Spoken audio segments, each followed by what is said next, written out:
Thirstywater's Bible in a Year presents the New American Standard Bible, 1995 edition. Day 36, Leviticus chapters 14 and 15. Chapter 14, The Law of Cleansing a Leper. Then the Lord spoke to Moses, saying, This shall be the law of the leper in the day of his cleansing. Now he shall be brought to the priest, and the priest shall go out to the outside of the camp. Thus the priest shall look, and if the infection of leprosy has been healed in the leper, then the priest shall give orders to take 2 live clean birds, and cedar wood, and a scarlet string, and hyssop for the one who is to be cleansed. The priest shall also give orders to slay the one bird in an earthenware vessel over running water. As for the live bird, he shall take it together with the cedar wood and the scarlet string and the hyssop, and shall dip them and the live bird in the blood of the bird that was slain over the running water. He shall then sprinkle 7 times the one who is to be cleansed from the leprosy, and shall pronounce him clean, and shall let the live bird go free over the open field. The one to be cleansed shall then wash his clothes, and shave off all his hair, and bathe in water, and be clean. Now afterward he may enter the camp, but he shall stay outside his tent for 7 days. It will be on the 7th day that he shall shave off all his hair. He shall shave his head, and his beard, and his eyebrows, even all his hair. He shall then wash his clothes, and bathe his body in water, and be clean. Now on the 8th day he is to take 2 male lambs without defect, and a yearling ewe lamb without defect, and 3/10 of an ephah of fine flour mixed with oil for a grain offering, and 1 log of oil. And the priest, who pronounces him clean, shall present the man to be cleansed and the aforesaid before the Lord at the doorway of the tent of meeting. Then the priest shall take the 1 male lamb and bring it for a guilt offering, with the log of oil, and present them as a wave offering before the Lord. Next he shall slaughter the male lamb in the place where they slaughter the sin offering and the burnt offering at the place of the sanctuary, for the guilt offering, like the sin offering, belongs to the priest. It is most holy. The priest shall then take some of the blood of the guilt offering, and the priest shall put it on the lobe of the right ear of the one to be cleansed, and on the thumb of his right hand, and on the big toe of his right foot. The priest shall also take some of the log of oil, and pour it into his left palm.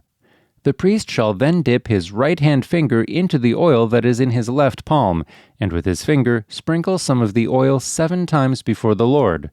Of the remaining oil which is in his palm, the priest shall put some on the right ear lobe of the one to be cleansed, and on the thumb of his right hand, and on the big toe of his right foot, on the blood of the guilt offering.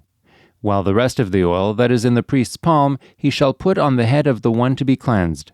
So the priest shall make atonement on his behalf before the Lord.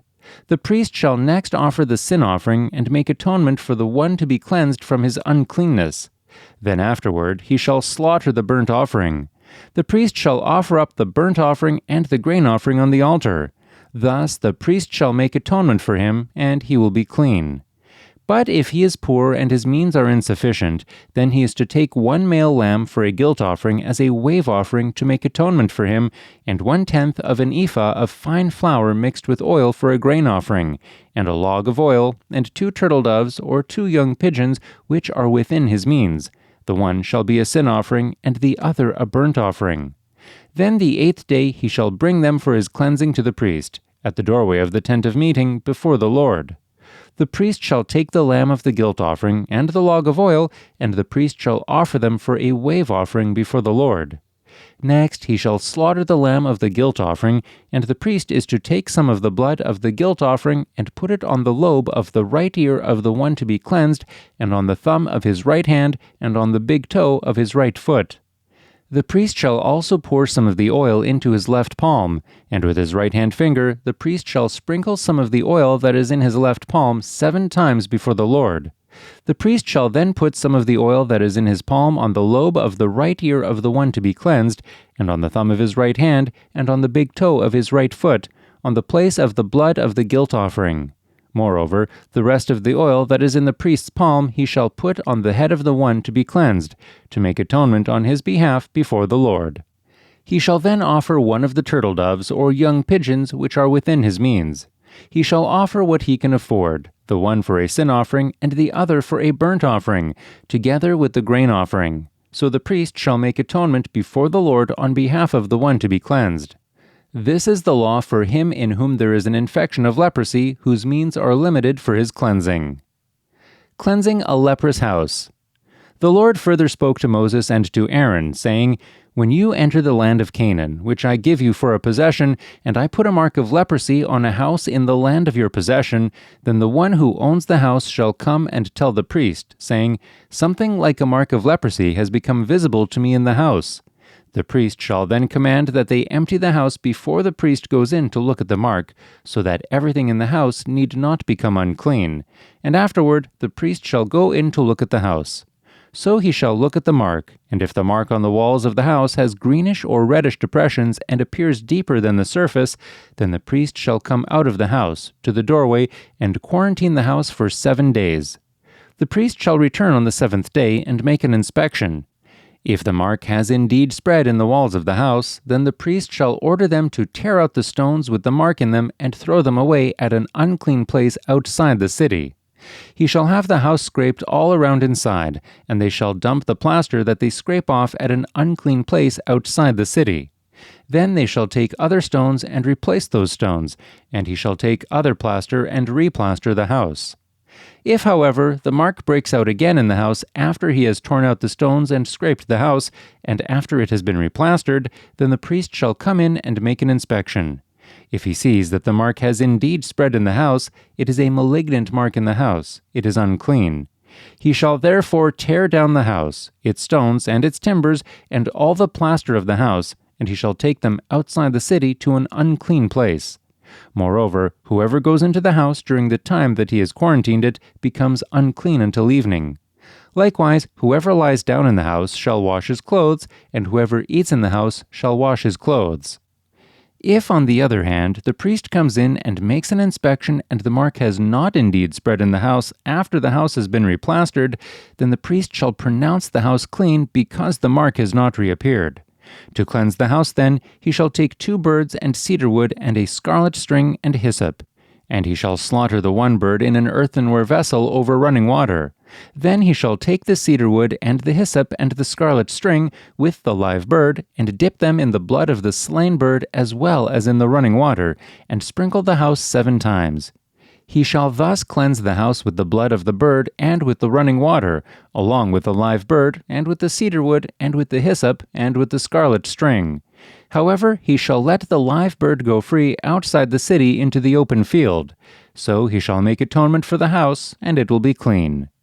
This is the law for any mark of leprosy, even for a scale, and for the leprous garment or house, and for a swelling, and for a scab, and for a bright spot, to teach when they are unclean and when they are clean. This is the law of leprosy. Chapter 15. Cleansing Unhealthiness. The Lord also spoke to Moses and to Aaron, saying, "Speak to the sons of Israel, and say to them, When any man has a discharge from his body, his discharge is unclean. This, moreover, shall be his uncleanness in his discharge.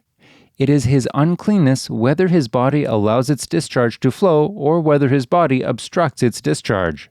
Every bed on which the person with the discharge lies becomes unclean, and everything on which he sits becomes unclean. Anyone, moreover, who touches his bed shall wash his clothes and bathe in water and be unclean until evening. And whoever sits on the thing on which the man with the discharge has been sitting shall wash his clothes and bathe in water and be unclean until evening. Also, whoever touches the person with the discharge shall wash his clothes and bathe in water and be unclean until evening. Or if the man with the discharge spits on one who is clean, he too shall wash his clothes and bathe in water and be unclean until evening. Every saddle on which the person with the discharge rides becomes unclean.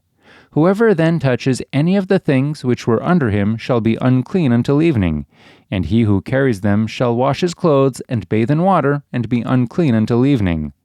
Likewise, whomever the one with the discharge touches without having rinsed his hands in water shall wash his clothes and bathe in water and be unclean until evening. However, an earthenware vessel which the person with the discharge touches shall be broken, and every wooden vessel shall be rinsed in water. Now, when the man with the discharge becomes cleansed from his discharge, then he shall count off for himself 7 days for his cleansing.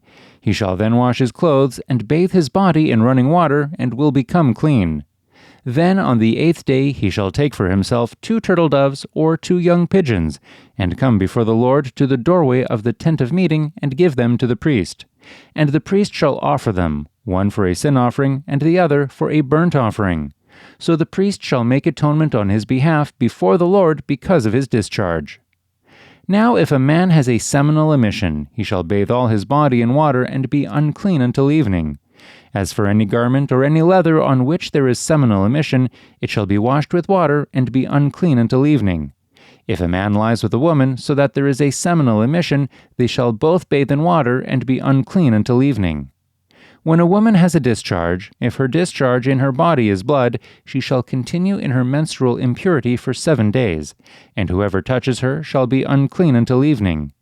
Everything also on which she lies during her menstrual impurity shall be unclean, and everything on which she sits shall be unclean. Anyone who touches her bed shall wash his clothes and bathe in water, and be unclean until evening.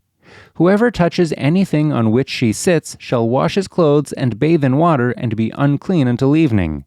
Whether it be on the bed or on the thing on which she is sitting, when he touches it, he shall be unclean until evening. If a man actually lies with her, so that her menstrual impurity is on him, he shall be unclean 7 days, and every bed on which he lies shall be unclean. Now if a woman has a discharge of her blood many days, not at the period of her menstrual impurity, or if she has a discharge beyond that period, all the days of her impure discharge she shall continue as though in her menstrual impurity. She is unclean. Any bed on which she lies all the days of her discharge shall be to her like her bed at menstruation, and everything on which she sits shall be unclean, like her uncleanness at that time. Likewise, whoever touches them shall be unclean, and shall wash his clothes, and bathe in water, and be unclean until evening. When she becomes clean from her discharge, she shall count off for herself 7 days, and afterward she will be clean. Then on the 8th day she shall take for herself 2 turtle doves or 2 young pigeons, and bring them in to the priest, to the doorway of the tent of meeting. The priest shall offer the one for a sin offering, and the other for a burnt offering. So the priest shall make atonement on her behalf before the Lord because of her impure discharge.